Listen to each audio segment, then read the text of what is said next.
은혜 받으실 하나님 말씀은 잠언 22장 6절 말씀입니다.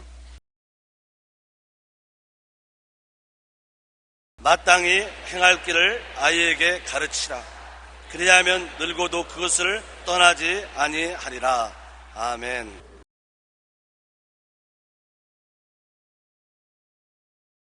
오늘 저는 여러분과 함께 마땅히 행할 길을 아이에게 가르치라는 제목으로 말씀을 나누겠습니다.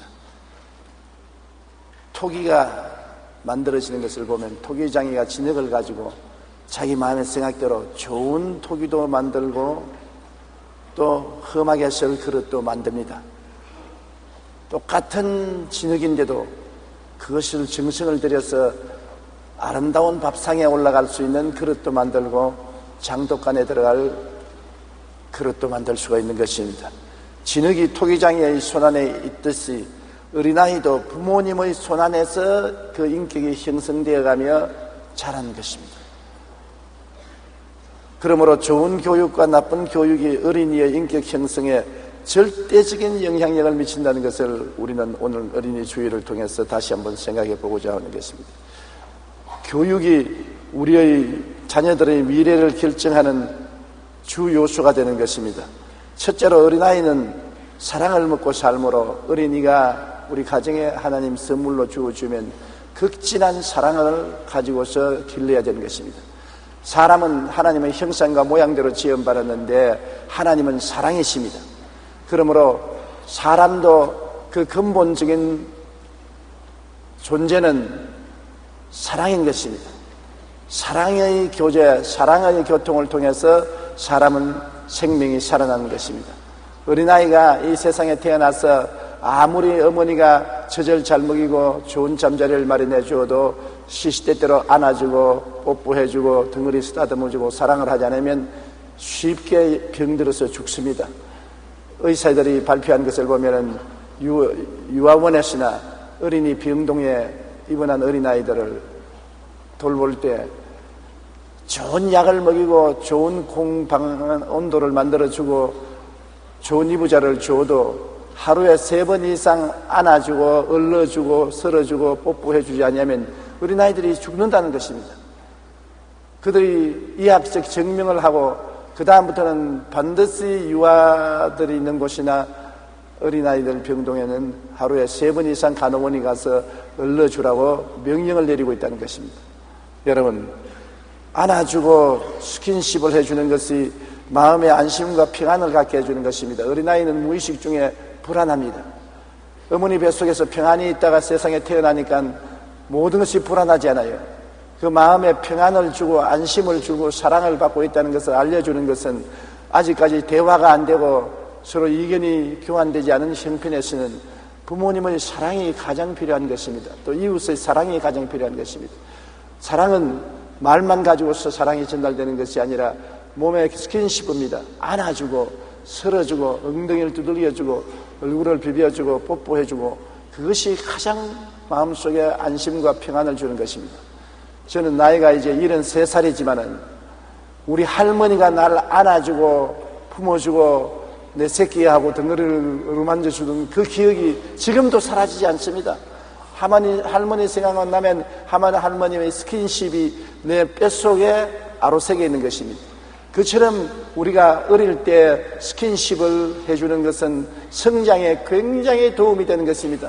마음의 평안을 갖고 안심하고 정상적인 삶을 살 수 있도록 성장하기 위해서는 사랑의 스킨십을 해줘야 되는 것입니다. 그러므로 여러분, 어머니, 아버지 여러분, 할아버지, 할머니 여러분, 손주, 손녀, 자녀들을 많이 끌어안아주고 두들겨주고 그리고 얼굴도 비벼주고 뽀뽀도 해주고 사랑을 베풀어 주십시오. 이것이 자녀 교육의 절대적인 필요한 요소인 것입니다. 비단 자녀뿐만 아닌 것입니다. 요사이 부부들이 서로 소외되고 멀어지는 이유는 스킨십이 부족하기 때문인 것입니다. 아침에 일어나서도 한 번씩 안아주십시오. 남편도 아내 안아주고 아내도 한번 안아주고 출근하기 전에도 서로 한번 안아서 얼굴 한번 비벼주고 돌아오면 반갑게 안아주고 그거 한두에 산 것도 아니고 10년 있게 살았으면서 이제 새삼스럽게 무슨 그런 짓을 하느냐. 그게 마음에 평안을 주고 안도감을 주고 생기를 도와주는 것입니다. 마음의 사랑의 기운이 스킨십을 통해서 통해지는 것입니다. 그렇기 때문에 그렇게 하는 가족하고 그렇지 아니하는 가족하고 가정의 사랑의 온도가 확실히 다르게 되는 것입니다. 이러므로 어린아이는 누구나 많이 쓰다듬어주고 안아주어 그들에게 사랑의 생기를 뜨겁게 만들어줘야 되는 것입니다. 옛날에 홀도 고아원에 제가 방문한 적이 있는데 전시에 6.25 사변 때입니다.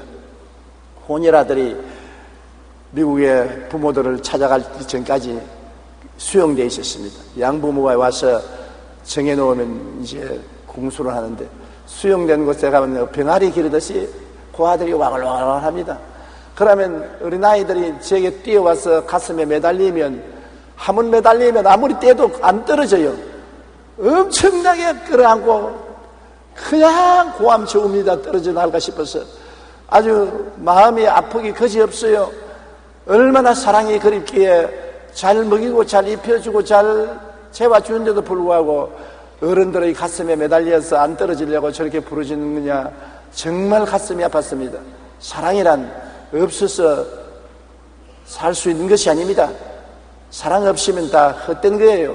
잘 먹여줘도 헛된 것이고 잘 입혀줘도 그것이 만족을 주지 않습니다. 평안하게 살게 해줘도 그것으로서 사람이 사는 것이 아닙니다. 마음에 사랑이 있어야 되고 사랑을 주고 사랑을 받아야 인생을 사는 것이고 어린아이들도 사는 것입니다. 어린이 교육에서 사랑을 풍성히 부어주십시오. 마가복음 10장 13절로 16절에 보면 사람들이 예수께서 만져주심을 바라고 어린아이들을 데리고 왔다 했습니다. 그냥 말하는 것이 아니라 만져주심을 바라고 어린아이들을 데리고 오매 제자들이 꾸짖건을 예수께서 보시고 노하시어 이르시되 어린아이들이 내게 오는 것을 용납하고 금하지 말라. 하나님의 나라가 이런 자의 것이니라. 내가 진실로 너에게 이르노니 누구든지 하나님의 나라를 어린아이와 같이 받들지 않는 자는 결단 그곳에 들어가지 못하리라 하시고 그 어린아이들을 안고 그들 위에 안수하고 축복하여 주시더라. 예수님께서 어린아이들을 밀쳐낸 것이 아니라 끌어안고 그리고 머리에 안수해서 축복을 해준 것입니다. 전해온 말에 의하면 예수님께 그때 한번 안기고 안수받는 사람은 전부 성자가 되었다고 말했었습니다.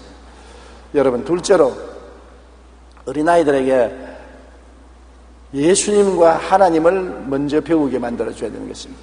이 세상에 말을 배움과 동시에 우리 구주 예수 그리스도와 하나님 아버지를 배우도록 해야 되는 것입니다. 인간에 있어서 가장 근본적인 지식이 그것입니다.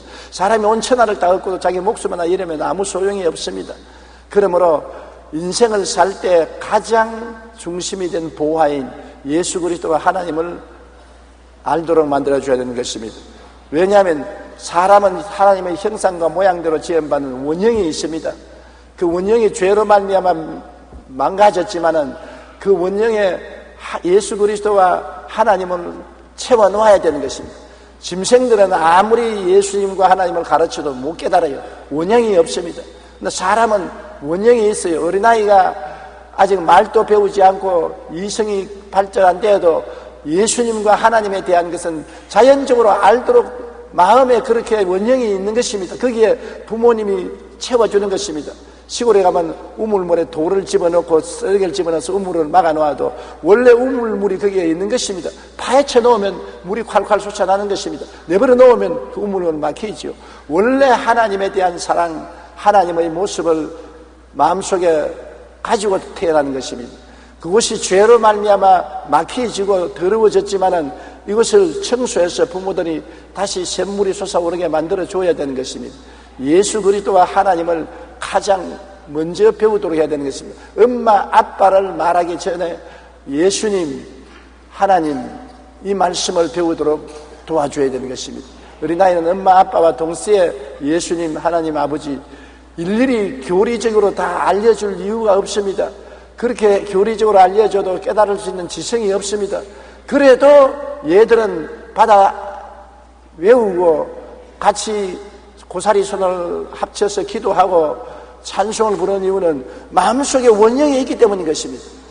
자기도 알든지 모르든지 그 마음속에 하나님을 알도록 이미 하나님의 형상이 꽉 찢겨 있는 것입니다. 그러면 자동적으로 그것을 살려주면 살아나는 것입니다. 전도서 3장 11절에 보면 하나님이 모든 것을 지으시되 때를 따라 아름답게 하셨고 사람에게는 영원을 사모하는 마음을 주셨느니라.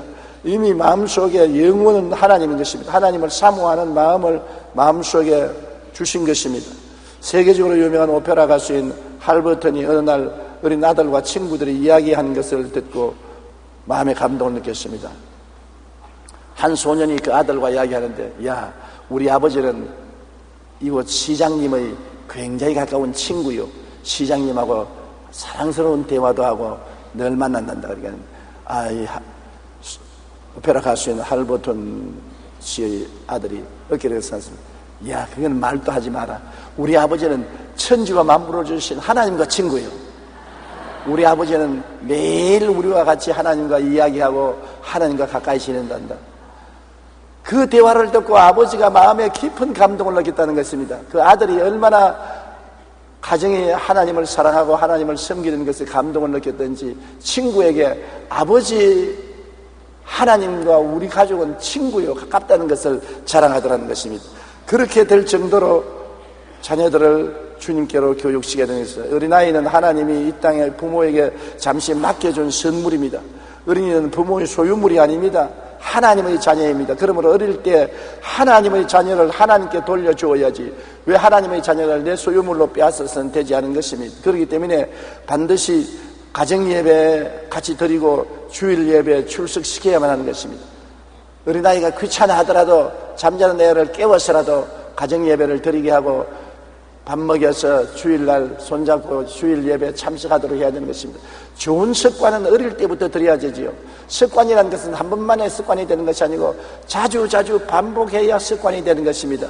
심리학자들 말하기를 한 가지 습관에서 다른 습관으로 바꾸기 위해서는 21번을 반복을 해야 되는 것입니다. 내가 먼저 오른쪽 발을 가지고 신을 신고 그 다음 왼쪽 발을 신는 것을, 그 다음에 습관을 왼쪽 발부터 먼저 신는 습관을 들이려면 20하루 동안 관심을 가지고 마음에 애를 써서 왼쪽 발부터 신을 신어야 그것이 습관이 된다는 것입니다. 여러분, 말도 한 가지인 것입니다. 요사이 영어열이 대단한데 하루아침에 영어가 공부되는 것이 아닙니다. 언어는 습관입니다.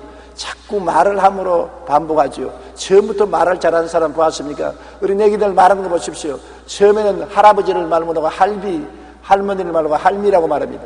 그러나 할아버지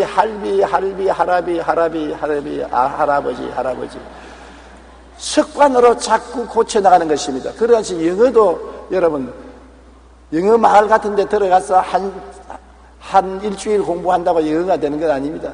집에서 계속해서 이야기하고 대화하면 습관이 되어서 자동적으로 입이 열리는 것입니다. 아유, 머리가 좋아야 외국어를 잘하지. 여러분, 바보도 말은 참 잘한다고요.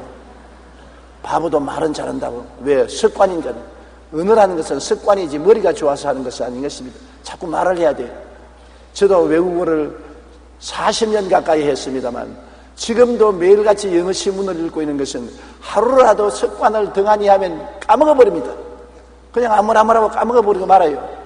자꾸 계속해서 습관을 배속해야 그것이 몸에 배어서 나오게 되는 것입니다. 가정예배를 드리고 주일예배 드리는 것을 습관화되게 만들어야 되는 것입니다. 자연적으로 아침에 일어나면 가정예배 봐야 된다, 주일예배 봐야 된다, 안 보면 마음이 기쁨에서 견딜 수가 없다. 그렇게 습관을 들여줘야 되는 것입니다. 신명기 6장 6절로 7절에 오늘 내가 네게 명하는 이 말씀을 너희 마음에 새기고 내 자녀에게 부지런히 가르치며 집에 앉았을 때든지 길을 갈 때든지 누워있을 때든지 일어날 때든지 이 말씀을 강론할 것이라. 주야로 하나님 말씀을 강론하는 것입니다. 다른 것은 잃어버려도 좋지요. 말씀을 잃어버리면 생명을 잃어버리기 때문에 주야로 길을 걸어갈 때나 앉을 때나 설 때나 잘 때나 누울 때나 하나님 말씀을 강론하는 것입니다. 그만큼 강조한 것이니 새벽기도, 아침 예배, 주일 예배 드리는 것은 당연한 이치인 것입니다. 3살 버릇이 80까지 간다는 우리 한국 흑담대권위와 잠언서 22장 6절에 마땅히 행할 길을 아이에게 가르치라. 그리하면 늙어도 그것을 떠나지 아니하리라고 말씀한 것입니다. 미국 뉴멕시코주에 12살 된 흑인 소년이 어머니의 손을 잡고 흐느끼고 있었습니다. 어머니는 가쁜 숨을 내쉬면서 어린아이에게 말했습니다. 아버지도 일찍 돌아가시고 나도 너를 돌볼 수가 없어 이제 내가 죽으면 너를 할머니의 손에 맡겨서 키울 수밖에 없다. 그러나 내가 꼭 한 가지 말하고 싶은 것이 있다. 이 세상에 다른 건 다 잊어버려도 예수님을 믿는 것하고 예수님 안에 소망을 가지고 예수님의 사랑을 가슴 속에서 잊어버리지 말라. 이것이 내가 너에게 남겨준 유산이다. 믿음, 소망, 사랑, 이 세 가지는 주님을 통해서 항상 마음속에 간직해라. 그리고 어머니가 세상을 떴습니다. 이 소녀는 자라면서 고생을 많이 했습니다. 왜냐하면 흑인으로서의 인종장애를 당하고 소아마비 장애까지 있어가지고서 인종차별과 가난과 병마로 인해 괴로운 나날이 계속되었었습니다. 그러나 그는 늘 어머니의 유언을 생각했습니다. 주 안에서 믿음, 소망, 사랑을 잃지 말라는 유언을 생각하고 열심으로 주님을 섬기고 모든 장애를 극복하고 나간 결과에 1950년 그는 흑인으로서 최초로 노벨 평화상을 수상했습니다. 이 사람이 바로 미국의 정치학자 랠프 번치 박사인 것입니다. 어릴 때 어머니께 물려받은 신앙의 유산은 절망에 처한 소년에게 힘이 되었고 꿈과 소망을 잃지 않게 된 것입니다. 어린아이 때 마음이 부드러울 때 어머니가 삶의 보화를 가르쳐준 것입니다.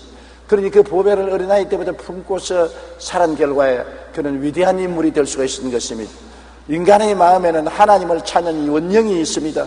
부모는 그 신앙의 원령을 깨우쳐 주어야 하는 것입니다. 어릴 때부터 함께 가정예배 드리고 주일 성수하며 신앙을 가르칠 때 그것이 그의 인생을 기르는 씨앗이 되는 것입니다. 셋째로, 여러분 자녀를 키울 때 성격이 좋은 자녀로 길러줘야 그가 인생을 편안하게 살 수 있는 것입니다. 성격을 고약하게 길러놓아서 결혼해서 부부하고 늘 싸우고 이웃하고 늘 투쟁하고 인생을 상처투성이로 사는 그런 사람이 많습니다. 아주 성격이 고약해요. 같이 할 수가 없는 사람이 있어요.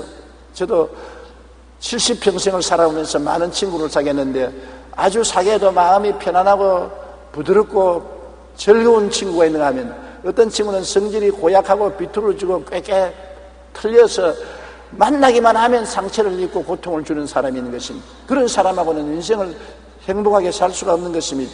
인생의 성격은 1살에서 6살에 인격의 기초가 이루어진다고 말합니다. 부모로부터 깊은 인상을 받을 때가 바로 1살에서 6살까지인 것입니다. 그때는 백지와 같습니다. 백지에 여러분 물방울을 떨어뜨리면 그대로 물방울이 번져나가지 않는 것입니다. 백지에 잉크로서 그림을 그리면 그림이 있는 대로 그려지죠. 이미 그려놓은 그림책 위에 그림을 그리면 그림이 되지 않는 것입니다. 어린아이는 백지와 같습니다. 1살부터 6살까지 인격이 형성되는 기초에 부모하고 제일 가까이 있습니다. 그러므로 부모의 영향력이 엄청나게 큰 것입니다. 디모데전서 4장 12절로 13절에 오직 말과 행실과 사랑과 믿음과 정절에 있어서 믿는 자들에게 본이 되어 내가 이럴 때까지 읽는 것과 구원하는 것과 가르치는 것에 전념하라고 말하는 것처럼 본이 되어야 되는 것입니다. 어린아이는 누구를 본으로 않습니까? 부모를 본으로 않습니다. 저는 요사이도 웃을 때 우리 아버지처럼 웃습니다. 그림 그릴 때 우리 아버지처럼 그림 그리겠습니다. 면도를 할 때도 우리 아버지처럼 면도합니다. 싫어요. 자꾸 내 모든 생활에 아버지가 접쳐나오고 나는 사라지니까 싫지만은 어린아이 때부터 나는 아버지를 본으로 삼았었습니다. 아버지가 이렇게 걸으시더라, 이렇게 웃으시더라, 이렇게 면도를 하시더라, 아버지가 식사를 이렇게 하시더라. 그것도 닮아가지고서 늘 아버지 하는 대로 따라해요. 우리 아버님이 식사하실 때 늘 비벼 자주셨습니다. 나도 늘 비벼 먹어요, 조사에. 나도 모르는 사이에 그렇게 먹는 것이 좋아지셨습니다. 본이 되어서 몸에 딱 배운 것입니다. 그러므로 부모에게 배운다는 것이 얼마나 중요한지 모릅니다. 바로 0살부터 6살까지 어린 나이에 악하고 흉악하고 고약한 부모 밑에 살면 그렇게 되는 것입니다. 아버지와 어머니의 영향력이라는 것이 자녀들에게 지을 수 없는 결과를 나타내는 것입니다. 많은 심리학자들이 입을 모아 하는 얘기가 있습니다. 사람의 인생을 결정하는 가장 귀한 시기가 태어나서부터 6살이라는 것입니다. 심리학자 홀디 마이어 박사는 그의 책에서 이렇게 말했습니다. 성인들 행동 양상의 태도의 85% 이상이 1살에서 6살 사이에 심어진다는 것입니다. 1살에서 6살까지 기간에 이미 그가 성인이 되어 어떤 태도를 가지고 어떻게 인생을 살 것인가 거의 대부분이 결정된다는 것입니다. 잠언서 22장 6절에 마땅히 행할 길을 아이에게 가르치라. 그리하면 늙어도 그것을 떠나지 아니하리라고 말씀하셨습니다. 어린아이를 잘 키우는 것은 그 아이의 일평생 인격을 형성하는 데 대해 굉장히 중요한 시기에 잘 돌봐줘야 되는 것입니다. 어머니가 어떻게 자녀를 잘 키울 수 있을까 하여 현명한 인에게 조언을 받으러 가겠다고 연락을 했습니다. 그분이 날짜를 정해서 오라고 해서 가니까 그 어머니를 정원으로 데려가더니만 정원에 나무를 여러 그루 심어놓고 그 나무를 뽑으라고 합니다. 제일 처음에 보니까 이제 막 심은 야들야들한 나무는 것입니다. 어머니가 쉽게 뽑았어요.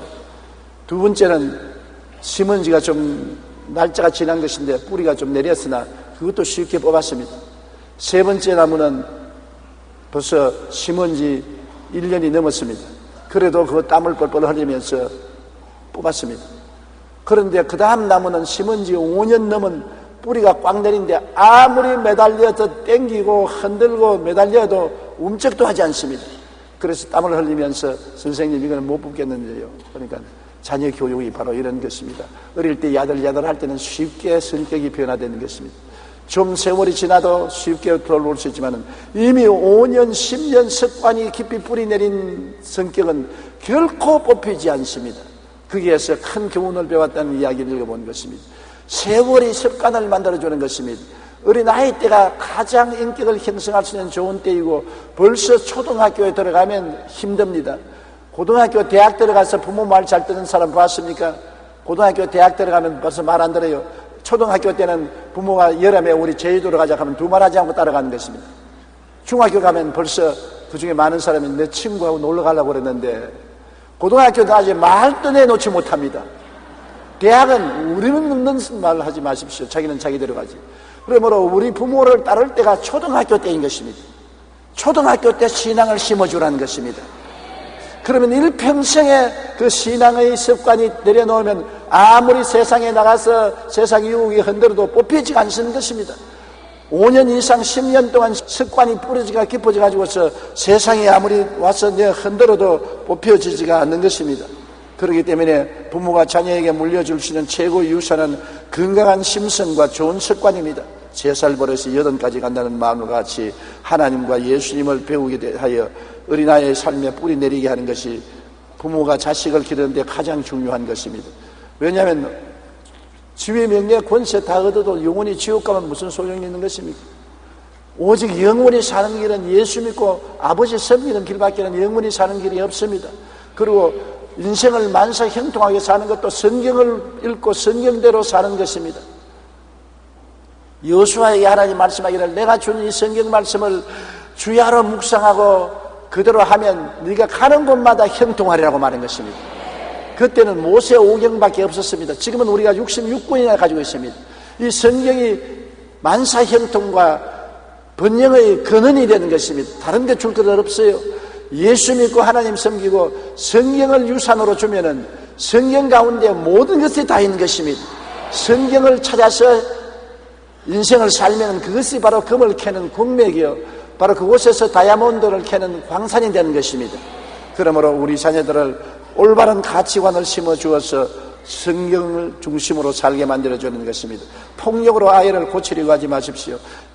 아이들의 성격을 비뚤어지게 하는 것은 부모가 어린아이 성격 고친다고 무조건 하고 뺨때기를 후려 때리고 그냥 몽둥이로 패고 자녀 학대를 하는 사람인데 그렇게 하면 자녀들은 부모에 대한 원한과 함께 사회에 대한 복수심으로 마음이 꽉 떨어지는 것입니다. 적개심으로 마음이 삐뚤어지고 마는 것입니다. 뭘 잘못하더라도 이해하고 동정하고 그 다음에는 징계해야 되는 것입니다. 제가 신학교 다닐 때 선교사님 집에 동정 들러들었는데 존 스테스 목사님 집에 딸만 셋을 길렀는데 그 딸들이 참 잘 자랐어요. 그런데 내가 가만히 어떻게 하는 거냐 딸이 잘못했을 때 아버지가 불러서 딸을 무릎에 앉혀놓고 설명을 해요. 너 이렇게 이런 것을 잘못했다. 너 잘못한 건 인정하지. 어린아이가 인정을 하니까 잘못하면 내가 어떻게 한다고 그랬지? 때린다 그랬습니다. 그러면 너가 오늘 네가 잘못했으니까 멸을 몇 차를 맞아라. 그래서 종아리 걷어. 그러더니만 종아리를 때려요. 그런데 잘못했다고 인정하기 절대로 강제로 종아리를 때리지 않아요. 늘 설명을 해요. 무엇이 잘못된가를 어린아이에게 차근차근 설명해 놓고 난 다음에 설득을 시키고 어린아이가 왜 벌을 받는지 이해하도록 만들어 놓고 난 다음 벌을 주는 것을 보았었습니다. 그것이 저에게 굉장히 충격을 주었어서 제가 나중에 어린애 키울 때도 그 선생님의 하던 방법을 실천했습니다. 무엇을 잘못했으면 애들은 무엇을 잘못했는지 모르잖아요. 충분히 변명할 기회를 주는 것입니다. 네가 이것을 잘못했는데 너 잘했다고 생각하느냐? 못했지. 잘못했으면 고쳐야 되겠지. 그러면 잘못했으면 매를 맞겠다고 했으니 맞아야 되겠지. 충분히 자기가 인정하고 난 다음 그럼 바지 거져. 그러고 난 다음 매를, 사랑의 매를 때리는 것입니다. 때리는 것이 좋아하는 리가, 부모가 자식 때리는 거 누가 좋아하겠습니까? 그러나 자식의 장래를 위해서 그렇게 고쳐줘야 되는 것입니다. 에베소서 6장 4절에 또 아비들아 너희 자녀를 노엽게 하지 말고 오직 주의 교훈과 훈계로 양육하라. 예식이고 동정하고 타이르고 징계해야지 무조건 하고 폭력으로서 때리고 발로 밟고 차고 이렇게 하면은 어린아이의 마음에 적개심을 가지고 삐뚤어지게 만들고 마는 것입니다. 그건 교육도 아니고 그거는 폭력인 것입니다. 넷째로 어린아이를 키울 때 나이가 어리지만은 한 인격적으로 취급을 해야 되는 것입니다. 대화의 상대로 삼아줘야 하는 것입니다. 부모들은 우리 한국 사회에서는 지금은 안 그런지 모르겠지만 우리 자랄 때는 어른들 이야기하는 데 가서 무슨 소리 하면 시끄럽다 저리 가라 어른들 이야기하는데 왜 애들이 하느냐 인간 취급을 받는다고. 내 생각에도 내가 고양이냐 개냐 나는 왜 인간 취급을 못 넣었냐. 내가 나이 70이 넘었는데도 14살 5살 때 경험한 것이 가슴속에 아직도 상처가 남아 있습니다. 한 번은 우리 학교에서 야구 시합을 했는데 야구 경기를 해서 이겼단 말입니다. 나에게는 하늘문이 열린 것 같은 그런 기분입니다. 너무 기분이 좋아서 집에 오자마자 아버지에게 보고하려고 하는데 아버지 이웃 손님들하고 이야기를 하고 계세요. 그걸 뛰어들어가서 아버지 오늘 우리 동네 중학교가 경남중학교하고 야구 시합에서 이겼습니다. 그러니까 딱 보시더니만 어른들 이야기하는데 와서 참배하는 거 아니야. 저리 가! 나는 그때 인생에 너무나 큰 충격을 느꼈습니다. 나는 인간도 아니구나. 빨리 어른이 돼야지 어린아이로서는 살 수가 없구나. 그때부터 어른 되기를 사모하는 것이 지금까지 어른 되기를 사모하고 있는 것입니다. 어린아이를 인격자로 대해주지 아니하고 대화의 상대로 생각하지 아니하면 그 어린아이에게 마음에 굉장한 깊은 충격을 받고 나중에는 어른하고 이야기하기를 원하지 않은 것입니다. 가장 중요한 것은 가정에서 어린아이도 인격자로서 인정을 받고 대화의 상대로 삼아 주어서 아버지하고 어머니하고 당당히 가정이 이래도 서로 자기 의견을 말하고 자기 소신을 말할 수 있게 만들어줘야 하는 것입니다. 어린아이는 어린아이 세계가 있지 않습니까? 고양이 기르는 것, 강아지 기르는 것, 꽃밭 가꾸는 것, 친구들 데리고 오는 것, 과자 먹는 것, 자기에 대한 의견이 있는데 무조건 하고 어린아이 의견은 무시하고 너는 부모 명령에 따르라. 무조건 하고 치여받고 부모 명령 안 하면 치여받고 부모 명령만 따르라고 하려면 그건 인격적으로 체험을 하는 게 아니라 동물로서 취급하는 것입니다. 충분히 어린아이 레벨에서 대화를 하고 그들의 의견도 들어보고 부모의 의견도 말하고 이것이 좋다는 것을 설득시킬 수 있는 그러한 인내력으로 자식을 키워야 되는 것입니다. 자식은 그냥 내 던져놓으면 그냥 자라는 게 아닙니다. 들풀처럼 자라지 말고 잘 가꾸어서 자라게 만들어야 되는 것입니다. 마태복음 18장 10절을 잔잔히 귀 기울여 들어보세요. 삼가 이 작은 자 중에 하나도 없인 여기지 말라. 너희에게 말하느니 그들의 천사들이 하늘에 계신 내 아버지의 얼굴을 항상 배움나니라. 여러분 가정에 있는 어린아이를 여러분 없인 여기지 말라는 것입니다. 왜냐하면 하늘의 아버지가 천사를 보내어서 매일같이 그 어린아이에 대한 보고를 하도록 한다는 것입니다. 하나님이 상대로 여기시는 것입니다. 하나님이 중요하게 여기시는데 여러분이 무엇이기에 무시해버리고 상대로 삼지 않는 것입니까?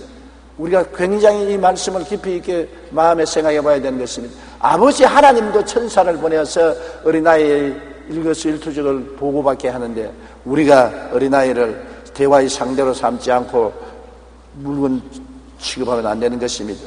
그리고 어린아이를 키울 때 과잉보호하지 마십시오. 우리가 어릴 때 보니까 우리는 그 당시에는 자전거가 좀처럼 없어서 나무 자전거를 빌리면 그 빌린 시간에 빨리 타서 자전거를 배워야 되는데 그러니 자전거를 배우자니까 얼치기 넘어지고 무릎이 깨어지고 고통을 당했었습니다.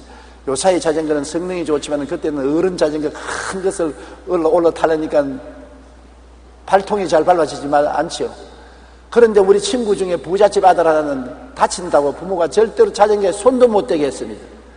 우리는 얼마 있지 않아요. 나무 자전거도 잘 타고 도둑 자전거도 훔쳐 타고 자전거를 잘 탔는데 걔는 학교 졸업할 때까지 자전거를 못 탔어요. 과잉 보호해가지고서 다치고 상심 온다고 자전거를 못하게 하니까 우리는 자전거를 타고 놀 때 그는 한 구석에 서서 팔짱 끼고 구경만 했습니다.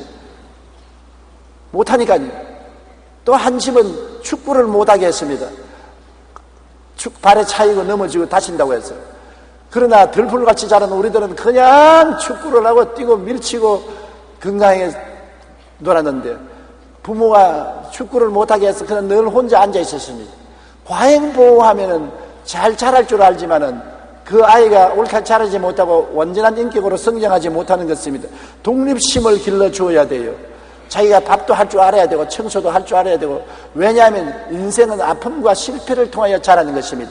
반드시 학교에서 가르치는 교육만 통해서 자라는 것이 아니라 자기가 실제 해보고 실패를 통해서 배우는 것입니다. 실패가 굉장히 좋은 선생이 될 수 있는 것입니다. 무엇이든지 다 부모가 돌봐주고 다 알아서 해주면 안 되는 것입니다.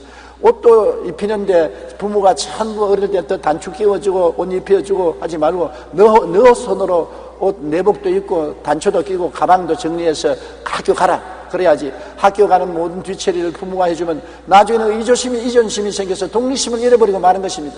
자기가 일어나서 이불도 개고 방 청소도 하고 옷도 자기가 입고 가방도 정리해서 학교 갈 수 있도록 그렇게 해줘야지. 귀하다고 아침에 일어나서 세수도 다 해주고 옷도 다 입혀주고 정리도 다 해주고 가방까지 다 만들어주면 그는 결코 자라지 못하고 독립심을 갖지 못하게 되는 것입니다. 자기 옷도 삐뚤어 입어보고 바지도 거꾸로 입어보고 화장실에 가서 소변 올라왔는데 소변 구멍을 못 찾아가지고 보니까 옷이 거꾸로 입어있고, 자기가 실수해야 조심을 하고 이건 안 되더라 이건 되더라 배우지요. 누가 돌봐주면 안 되는 것입니다. 실패의 아픔을 통해야 자란다는 것을 알아야 되는 것입니다. 잠언서 23장 13절로 15절에 아이를 훈계하지 아니하려고 하지 말라. 채찍으로 그를 때릴지라도 그가 죽지 아니하리라. 내가 그를 채찍으로 때리면 그 영혼을 서울에서 구원하리라. 잠언서 29장 15절에 채찍과 꾸지람이 지혜를 주거늘 의미로 행하게 버려둔 자식은 의미를 욕되게 하느니라. 무엇인지 자기 마음대로 고함만 치면 다 들어주고 응성만 부리면 다 들어주고 하면 완전히 버리지 않습니까? 부모가 잘 타이르고 교훈하고 가르치고 난 다음 안 들으면 그때는 내가 채찍에 때린다. 나하고 약속이다. 내가 요번에도 또 잘못하면 자 아빠가 때린다. 엄마가 종아리 때린다. 약속이다. 그러고 난 다음 잘못하면 이유를 설명하고 설득해주고 인정을 받고 난 다음 채찍을 때렸어. 고치는 것입니다. 사람이 채찍으로 얻어맞는 그것이 마음의 영혼 속에 깊이 박히는 것입니다. 짐승들도 때리면 나중에 주인의 말을 잘 듣지 않습니까? 그리고 여러분 자녀 기를 때 자녀에게 자꾸만 학교에서 성적 잘 받아오라고만 강요하지 마십시오. 학교 1등이 사회 1등은 절대로 아닙니다. 나는 지금까지도 늘 감격적으로 느끼는 것은 우리 초등학교 때 늘 1등 하던 애들은 벌써 다 죽었어요.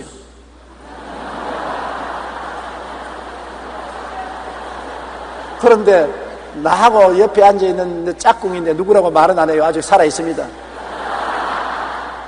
늘 꼴찌를 해요. 시험 칠 때 내가 늘 보여주는데 보여주는 것도 못 뺏기는 겁니다. 그래도 졸업하고 난 다음 그는 제일 큰 사업가가 되었었습니다. 동창회에 가기만 하면 걔가 돈을 제일 많이 내요. 또 1등한 사람들도 나중에 졸업하고 난 다음 도움을 받으러 늘 걔에게 가요. 나는 걔를 볼 때마다 사회에 나가서 학교 1등이 사회 1등을 결코 하는 것이 아니구나. 꼴찌를 하더라도 자기 할 일을 잘하면 잘하는구나. 여러분, 여러분의 자녀의 마음속에 무엇이 장기가 있는가를 알아줘야 되는 것입니다. 특성이나 장기를 다 가지고 태어나요. 하나님이 각 사람에게 특성이나 장기를 주어서 태어나게 해요. 그 특성이나 장기를 키워줘야지 자꾸 며느리 바쁠 곳을 장미가 되라고 잡아당기고 모가지를 잡아당기면 바쁠 곳도 안 되고 장미도 안 되고 죽어버리고 마는 것입니다. 요사이 부모들이 천편일률적으로 남이 피아노 치니까 너도 피아노 쳐라, 남이 태권도 하니까 너도 태권도 해라, 남이 영어 하니까 너도 영어 해라, 남이 춤추니까 너도 춤춰라. 그렇게 하면 안 되는 것입니다. 학교 공부는 인생을 살아가는데 가장 필요한 기본 요소지, 거기에 반드시 1등을 하고 특등을 해야 인생을 잘 사는 건 아닙니다. 인생은 자기가 하나님이 주신 장기를 잘 살려야 되는 것입니다. 장기를 잘 살려서 거기에서 특출하게 잘하면 자기도 잘 되고 인생도 잘 되는 것입니다. 토마스 에디슨은 너무 어리석어 우둔한 아이라는 평을 받았습니다. 5살 때에는 오리알을 품어 부화시킨다고 쭈그리고 있어서 부모가 못 찾아서 애를 먹었습니다. 11살 때에는 학교에서 퇴학을 당했습니다. 그러나 세계적인 발명왕이 되지 않습니다. 조각가 로댕은 학교 성적이 항상 꼴찌였습니다. 그림 그리기를 좋아해서 예술학교에 입학하려 했지만 3번이나 거부당했습니다. 천재 과학자인 아인슈타인은 수학 성적 외에는 늘 낙제점이었습니다. 그는 4살까지 말을 할 줄 몰랐고 7살이 되었어야 겨우 글자를 읽을 정도로 둔재였습니다만 수학에 뛰어나니까 수학에 개발해서 세계적인 학자가 된 것입니다. 러시아의 대문호 톨스토이는 대학에서 계속 낙제를 해서 교수들은 그에게 배우기를 포기한 젊은이라고 평가하기도 했습니다. 이처럼 세계적인 과학자나 예술가들도 어린 시절에는 악평을 받았습니다. 그것은 아직 그들의 재능을 발견하지 못했기 때문인 것입니다.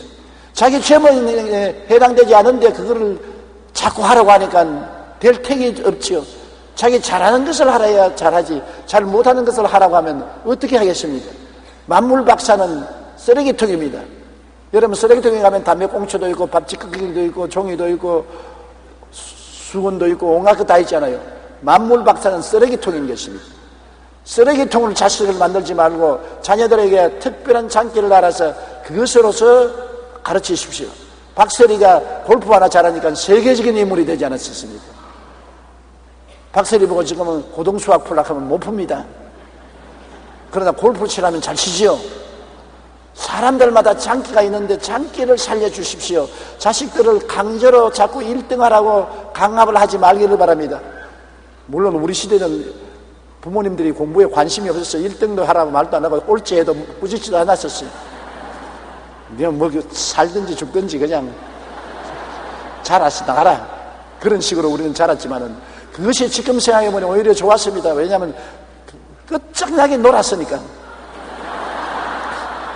요새 애들은 잠잘 시에 잠도 못 자고 놀 때 놀지도 못하고 산과 돌아다니면서 새알도 죽고 꽁알도 죽고 새도 잡으러 다니고 짐승들과 뛰어놀고 그런 게 없지 않습니까? 밤낮으로 책하고 놀고 책 읽고 이 책방으로 저 책방으로 이 학습장으로 저 학습장으로 뛰어다니다가 인생 다 끝마치고 마는 것입니다. 그렇게 인생을 살아서는 안 되는 것입니다. 하나님이 인생을 살릴 때 그렇게 살라고 만드는 거 아닙니다. 여러분 용기를 내어서 자식들의 학업에 대해서 너무 신경을 쓰지 마십시오. 사학비로서 천문학적인 돈을 쓰는데 그런다고 해서 자녀가 잘 되는 건 아닌 것입니다. 여러분 자기가 나중에 장기를 발견하고 장기를 개발하면 잘해요. 오늘날 영어 공부 시킨다고 돈을 수없이 밀어넣는데 제가 제 자신을 예를 들어서 미안합니다만 저는 과외 수업한 적이 없어요. 6.25 때 학교도 공부 못하고 우리는 늘 놀았습니다. 그러나 영어가 필요하다고 생각해서 내가 공부하겠다고 딱 결심하니까 영어를 할 수 있다고요. 발음도 좀 둔하고 매끄럽지 못하지만 그래도 그걸 가지고 온 천하 만국에 나가서 복음도 전구하고 할 말 다 했다고요.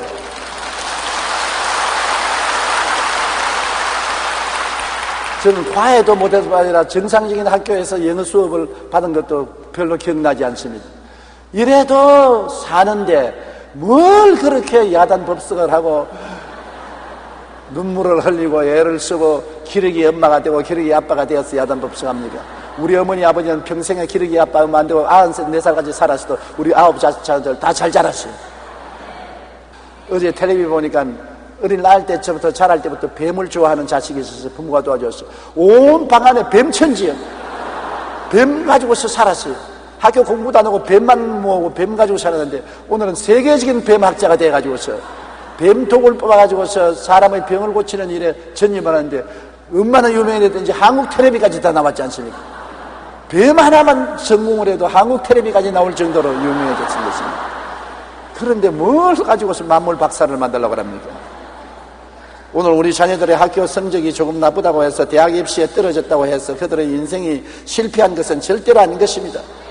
지혜로운 부모는 자녀의 소질을 발견하여 소질과 특성을 개발시키는 것이 부모가 해야 될 일이지 부모의 욕심과 꿈의 희생물로 삼지 마십시오. 부모가 자기 못한 것 자식에게 시키고 부모가 달성하고 싶은 꿈을 자녀에게 덮어 씌울 수가 없습니다. 내가 대통령 보냈는데 왜 대통령을 하라 합니까? 나는 우리 삼촌 이야기를 하고 싶습니다. 우리 사촌 동생이 몸이 좋지 못해서 성적이 학교 공부를 잘못하고 나중에는 나이가 먹어서 장가 들어서도 신문 배달하고 자랐습니다. 그래서 삼촌이 불러다가 탄식을 했습니다. 야, 너희 사촌 형인 조용기 보아라. 조용기는 자라서 세계적인 목사가 됐는데 너는 이 꼬락스가 뭐냐? 그러니까 가만히 있다가 아버지는 왜 박정희가 못 되었습니까?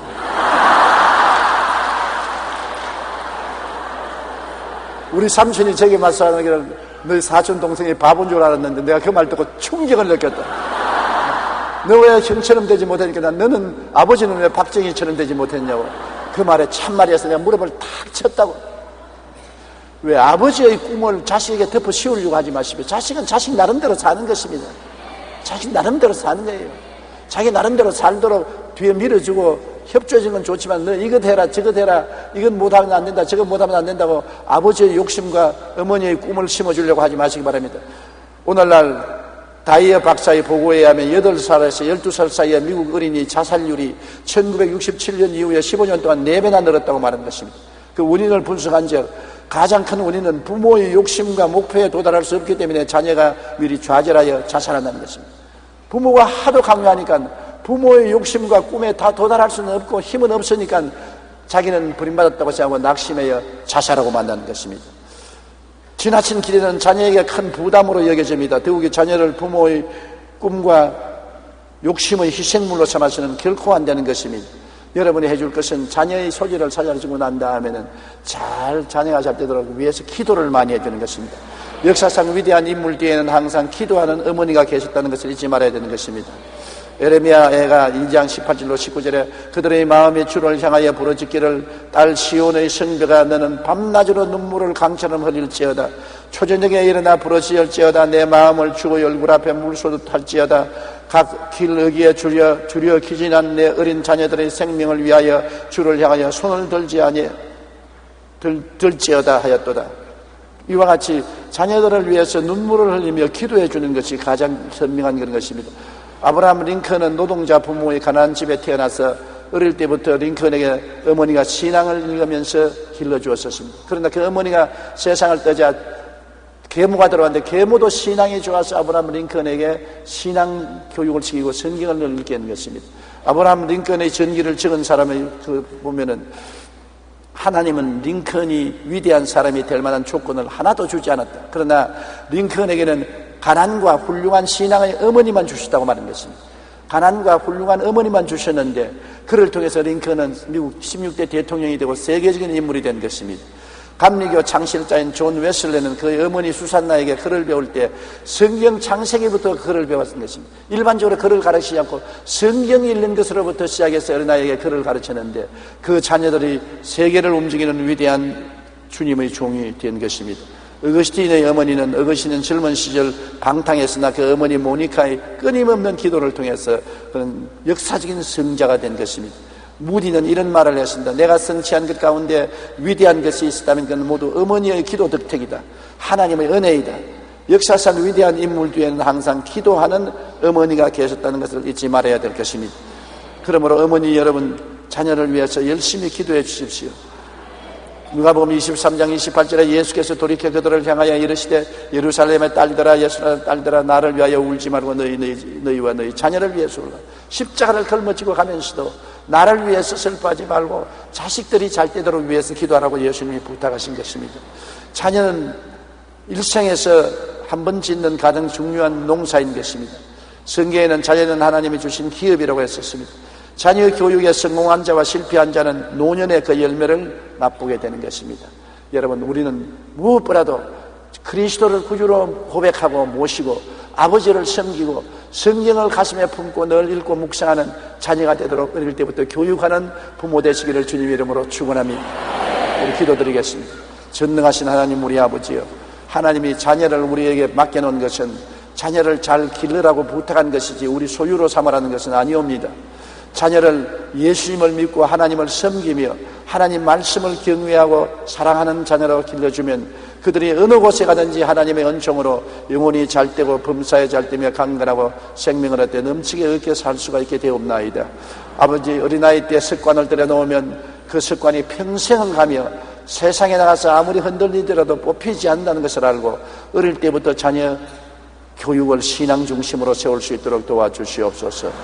예수님 이름으로 기도드리옵나이다. 아멘.